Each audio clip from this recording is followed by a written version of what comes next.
Halika ba? Tumab.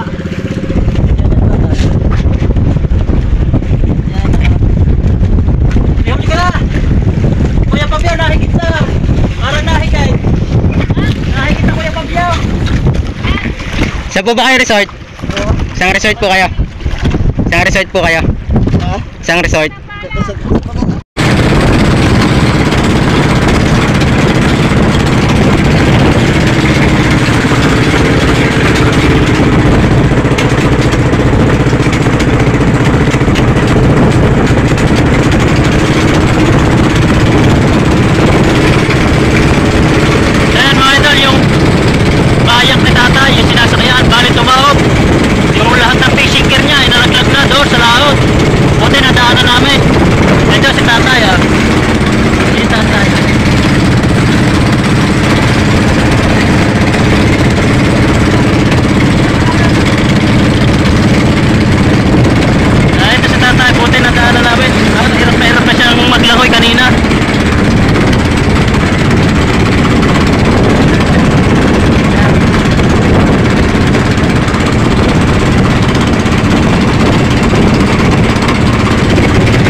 Bali yung tsinelas ay nalaglag din mga idol.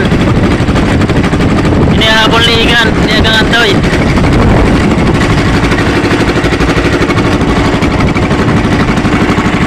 O yan, si Tatay. Buti nadaanan namin doon. So yan, Tatay, ako nga po pala ay nagbablog. Romel Stylist po ang aking YouTube channel. Romel Stylist Official. Opo. Yan po, bali nadaanan po natin si Tatay ay bali tumaob yung kanyang kayak na sinasakyan. Kayo po ay nangangawel. Yan po. Nangangawel.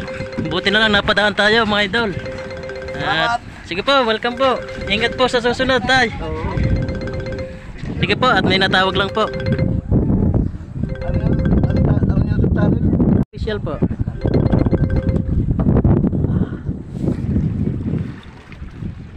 Ayan, si Tatay. Sayang po yung mga gear niya. Eh, wala po kayong dala cellphone. Wala, hindi ako nagdala. Buti naman po hindi kayo nagdala. Ayan. Tay, kakalasin ko na lang po muna. Kilala niyo po si Kuya Delphin? Oo. Ayan. Yung bangkero ni Apa. Jeff na yun. Si Jeffrey po. Oo. Camillo. Oo, Camillo. Yan, shout out kay Jeffrey Camillo. At yan si Tatay. Ano pong pangalan niya, Tatay? Ray Kasili. Yeah, si Tatay Ray Kasili ay nadaanan namin doon sa medyo hindi naman sobrang laot, dito lang sa may talim. At bali tumabang kanyang kayak na sinasakyan. Nangangawil siya. Buti na lang at napadaan tayo. Talagang sinakto ni Lord na tayo dumaan. Kanina pa tayong tinatawagan na hindi agad tayo pumunta. Buti na lang at nakapagsakay tayo ng pasahero, tapos saktong punta natin dito. Ayan, at may pasakay din tayo mga idol. So ayan mga idol, at buti na lang at nadaanan natin si Tatay Ray Kasili na apelyido. Tatay Ray Kasili ang apelyido na. Bali yun, nandun pa. Ayun, bali yun, naglalakad si Tatay yun. Medyo lambot siya yun, medyo malayo na doon sa kabilang resort siya nakatuloy. Ayun, yung hila-hila pa niya yung kayak, ayun, medyo malabo lang. Buti na lang nadaanan natin mga idol. Ayan, at kasama natin si Master Coffee Boy TV. Ayan, kaming dalawa nakasagip kay Tatay Ray Kasili. Buti na lang at napadaan tayo. Yan, at kahit pa paano nakapagligtas na naman tayo ng ano, sarap sa pakiramdam na nakakapagligtas kahit pa paano. Dahil kung hindi natin nadaanan eh siguradong ano, baka pulikatin na siya. Medyo ano na siya, hirap na. Hirap na. Sa nagtalim yun. Na siya nung nadaanan namin mga idol, talagang hindi siya makasampa sa kanyang kayak dahil puno na ng tubig ang kayak ng butas.